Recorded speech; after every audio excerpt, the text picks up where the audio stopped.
부의 디스커버리 랭군 TV.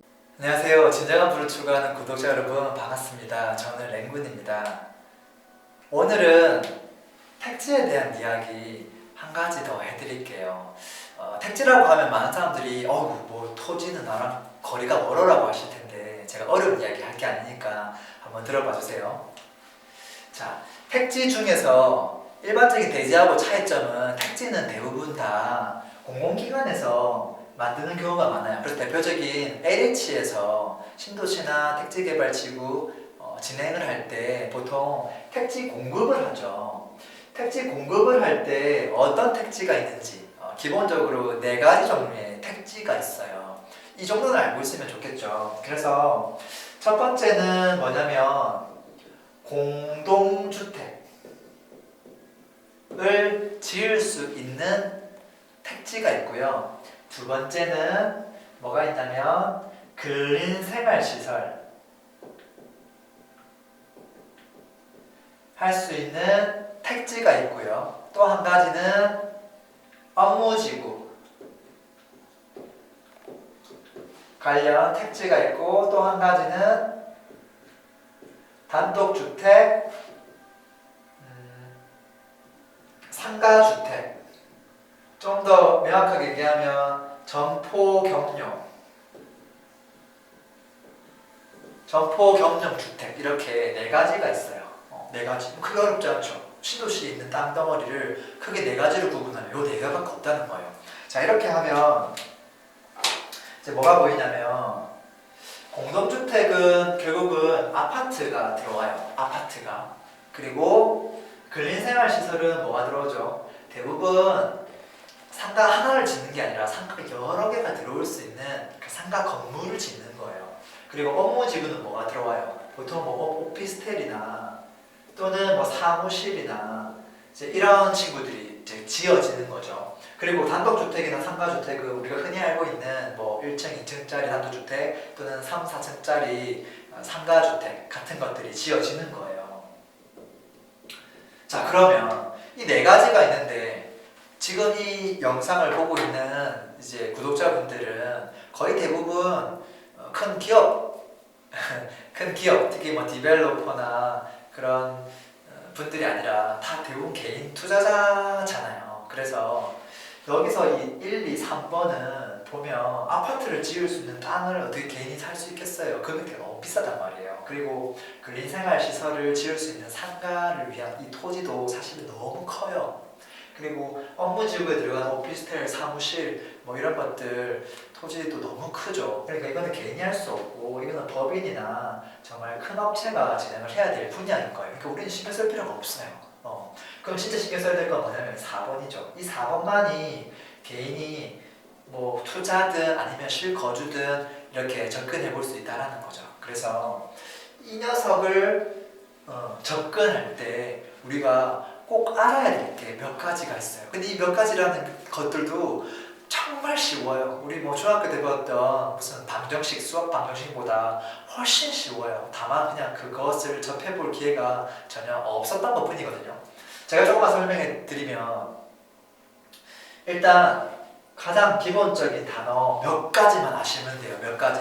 자, 제일 처음에 뭐냐면 일단 어떤 위치인가. 그쵸?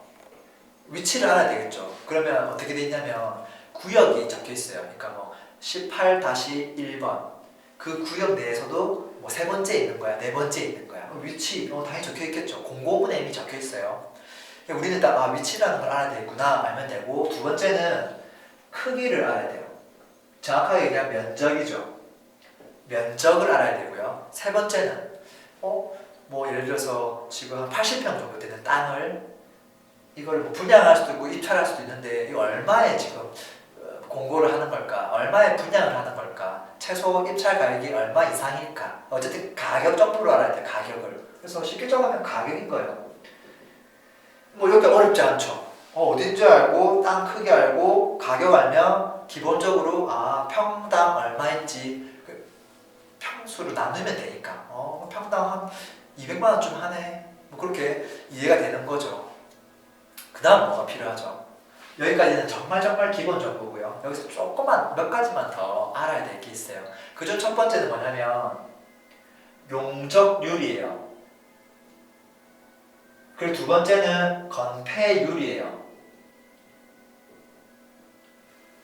또 알아야 될 게 하나 더 있는데 가구수예요. 제 생각에 이 정도만 알면 될 것 같아요. 우리가 모르는 단어는 세 개밖에 없어요. 세 개만 알면 지나가는 사람들 붙잡고 물어봤을 때 너 택지에 대해서 알아? 야, 이 정도는 좀 알아야 되지 않니? 이 단어에 대해서 아니? 이렇게 했을 때 아마도 상위 한 10% 안에 드실 거예요. 뭐 회사에 들어가서든 뭐 이웃분들이든 뭐 친구랑 이야기했을 때도 거의 상위 10% 안에 들어간다고 보셔야 돼요. 자, 여기서 일단 건폐율은 내 땅에서 면적 몇 프로를 일단 건물 용도로 지을 수 있는가. 내 땅이 100평인데 만약에 건폐율이 60으로 돼 있으면 60%지만 일단 면적을 차지할 수 있다는 거예요. 뭐 어렵지 않죠. 보통은 60이 많아요. 보통 택지개발지구나 신도시에서 건폐율은 대부분 60이에요. 뭐 사회적으로 생각해보면 마당도 있어야 되고 그러니까 이거를 만약에 90%에 놓으면 뭐 마당도 없고 이게 건물과 건물 사이에 공간이 없잖아요. 거의 뭐 빌딩 같은 느낌 나잖아요. 좀 약간 문제가 있죠. 그래서 적당한 게 제가 봤을 때 60이라고 정부에서 판단을 하고 있는 것 같아요. 뭐 이해할 수 있을 것 같아요. 두 번째 용적률은 뭐냐면 이게 몇 층까지 지을 수 있는가가 결정이 돼요. 왜 이게 결정이 되냐면 용적률이 보통 가장 흔한 게 180이에요. 180. 180 도대체 뭐야? 사람 키가 180도 아니고 전혀 상관없는 거고 어떻게 보면 이 땅덩어리 그 건물이 지어진 그 면적 그거를 층수별로 다 합쳤을 때 합이 용적률이에요. 그러면 지금 건폐율이 60이니까 1층 짓는데 60 썼고 2층 짓는데 60, 3층 짓는데 60 하면 어떻게 되는 거예요? 180을 다 써버리는 거죠. 그럼 어떻게 되죠? 더 이상 못 짓게 되죠. 그쵸? 그럼 높이 지으려면 어떻게 해야 돼요? 건폐율을 60 이게 최대가 60이거든요. 그리고 용적률도 최대가 180이고 그러면 이거를 높게 지으려면 한 30만 쓰는 거죠. 30만. 그러면 3, 68이니까 6층까지 지을 수 있겠죠. 그쵸? 그렇게 되면 좋은데 제가 말씀 안 드린 게 하나 더 있어요. 몇 층까지 지을 수 있는지에 대한 것도 있어요. 층수 제한이 있어요. 처음부터 이렇게 딱 답이 나와 있어요. 이 땅은 3층까지밖에 못 지어. 또는 뭐 2층까지밖에 못 지어. 그래서 단독주택 같은 경우는 2층까지 짓게 하고 상가주택 같은 경우는 뭐 3층 내지 뭐 4층 대부분 또 기본 요즘은 3층이에요. 그렇게 해서 3층밖에 못 지으면 내가 이제 계산을 해보는 거죠. 30씩에서 3개 지으면 90밖에 안 되니까 너무 땅이 아깝잖아요. 그러니까 최대한 60 비스무리하게 땅이 100평이면 한 60 정도로 해서 180으로 만드는 게 제일 좋겠죠. 딱 풀로 쓰는 거니까. 근데 만약에 땅 덩어리가 100평이 아니라 80평이면 어떻게 되는 거예요? 그럼 계산이 좀 달라지겠죠. 그러면 80평에 60%니까 68, 48, 48. 48 곱하기 3 하면 어떻게 되는 거예요? 이렇게 하면 저 안에 들어가겠죠. 그럼 그 정도까지 지을 수 있는 거죠. 이렇게 보면 우리가 모르는 단어가 뭐 4가지가 나왔네요. 그래서 이 정도만 알면 아하 무엇을 알 수 있냐면 내가 처음에 이 녀석을 구매할 때 일단 얼마 정도가 필요하고 내가 평당 얼마 정도에 사는지 그리고 위치에 따라 금액이 사실 좀 달라질 것이거든요. 코너에 있는 건지 안쪽에 있는 건지 그걸 보고 내가 좋은 자리를 적당한 가격에 사는지를 일단 고민해 볼 수 있고요. 두 번째는 그 다음부터는 어떻게 보면 다 건축을 할 때 필요한 용어들이에요. 그러니까 건축을 안 하면 얘는 다 필요가 없어요. 근데 알아야만 하는 이유는 이 땅을 사갈 사람이 결론적으로는 건축을 하려고 땅을 사가는 것이거든요. 그러니까 당연히 건축을 함에 있어서 더 이로운 땅을 사고 싶을 것이기 때문에 이 정보를 당연히 알아야만 해요. 사기 전부터. 그래서 다 안다고 하더라도 제가 적은 게 뭐 키워드가 7개밖에 안 되니까 이 정도 참고하시면 좋을 것 같고요. 제가 여기서 한 가지 더 말씀드리면 2018년도는 기존하고 다르게 택지 공급할 때 약간 달라진 부분이 있어요. 지금 제가 얘기 안 한 게 첫 번째 있는데 한 가지는 택지를 공급하는 정보를 어디 가서 확인해야 되죠? 가만히 있으면 아무도 알려주지 않아요. 내가 찾아가서 검색을 해야 돼요. 가장 대표적인 곳이 LH 청약센터예요. LH 청약센터에 가면 비단 토지만 있는 게 아니라 아파트도 있고 뭐 토지도 있고 그 외 것들도 좀 있어요. 근데 제가 지금 이야기한 거는 이 택지, 토지 쪽 분양 정보로 가면 거기에 쭈르륵 나와요. 가장 최신순으로 그렇게 나오고, 제가 아까 처음에 말씀드린 이 네 가지 토지에 대해서 분양이 계속 나와요. 그러니까 그 정보가. 근데 우리는 이 1, 2, 3번 필요가 없잖아요. 근데 그 중에 이 단독하고 상가주택이 전포금융이 섞여 있거든요. 그러니까 검색을 하실 때 이렇게 단독 또는 점포 이렇게 딱 검색하시면 내가 원하는 건 몇 개 안 될 거예요. 한 100건 중에 진짜 몇 개 안 돼요. 그거 보면 전국에서도 몇 군데가 없어요. 그러면 그것만 계속 한 번씩 보는 거예요. 일주일에 한 번씩만 살펴보시면 누구보다 빨리 정보를 일단 입수하게 될 것이고요. 정보를 입수하게 되면 이 7개 키워드에서 살펴보시고요. 다만 2018년도에 좀 달라진 부분이 뭐냐면 크게 두 가지가 있는데, 첫 번째는 이게 분양하는 경우가 있고 입찰하는 경우가 있어요. 두 가지 방식이 있죠. 그래서 분양 같은 경우는 어떤 거냐면 그냥 우리 아파트가 똑같아요.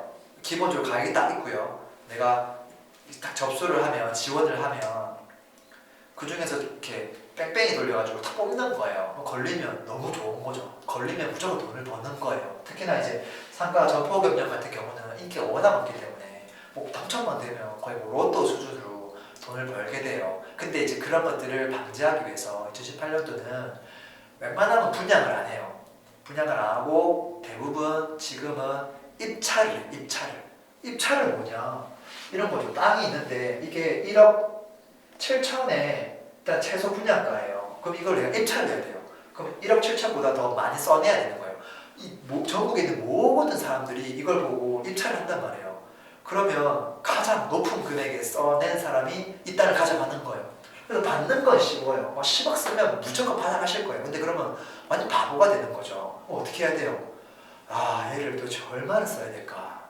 고민할 수밖에 없죠. 기존에 이제 분양한 곳이 있다면, 입찰한 곳이 있다면 거기는 이제 얼마 정도 입찰을 했고 또 프리미엄이 어느 정도 형성되어 있어서 지금 내가 일반 그냥 피 주고 구매했을 때 얼마 정도 하는지, 그 정도까지 입찰가가 산정될 확률이 매우 높겠죠. 그러니까 결론적으로는 주변의 시세를 확인을 해봐야 된다라는 거고요. 근데 어쨌든 이게 입찰로 바뀌었기 때문에 옛날처럼 되게 좋은 시절은 좀 많이 갔다라는 것이고, 두 번째는 뭐냐면 과거에는 이게 기본적으로 내가 딱 분양을 받잖아요.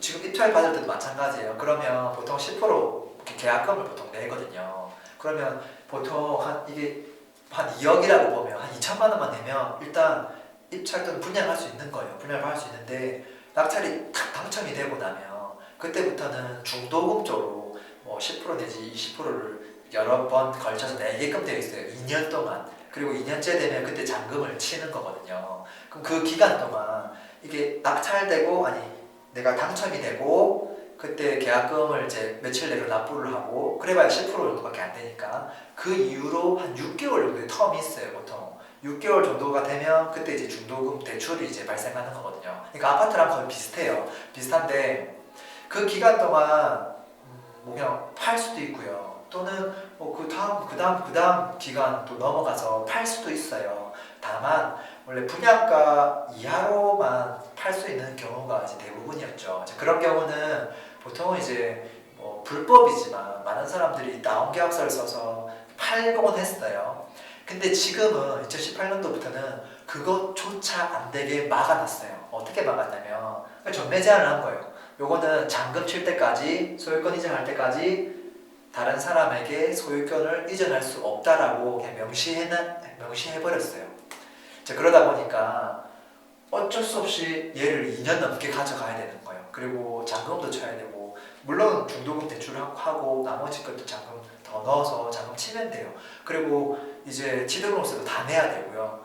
그리고 나면 이제 이걸 팔아야 되는데, 팔 때쯤 되면 과거처럼 뭐 다운계약서를 쓰거나 그러기가 쉽지가 않죠. 그러니까 그런 것도 되게 단점이고, 그래서 어떻게 보면 실수요자들, 진짜 내가 이 땅을 사서 건물을 막 올리고 그러고 싶은 사람들에게 점점점 유리한 방식으로 가고 있다라는 거야. 물론 이제 그런 것들도 좀 막 다르게 하고 있는 분들이 있겠지만 어쨌든 지금 저희들은 이게 어떻게 흘러가고 있는지 가장 기본적인 것들은 뭐를 알아야 되는지 그 정도는 알아야 되기 때문에 제가 그냥 아주 기본적인 것들 위주로 설명을 좀 드렸고요. 또 18년대는 다 달라진 부분이 있으니까 어쨌든 택지는 투자는 항상 저는 유효하다고 봐요. 유효하다고 보고 분양이 되면 좋겠지만 분양 안 된다고 하더라도 뭐 입찰로라도 좋은 땅은 또 시세가 올라가니까 사실 너무 급하게 생각하지 않는다면 그리고 2년 정도 지나서 내가 그 어느 정도의 그 대출을 좀 일으켜서 잔금만 칠 수 있다면 사실은 그동안 울며 겨자 먹기를 못 팔게 될 것이에요. 못 팔게 되는데 사실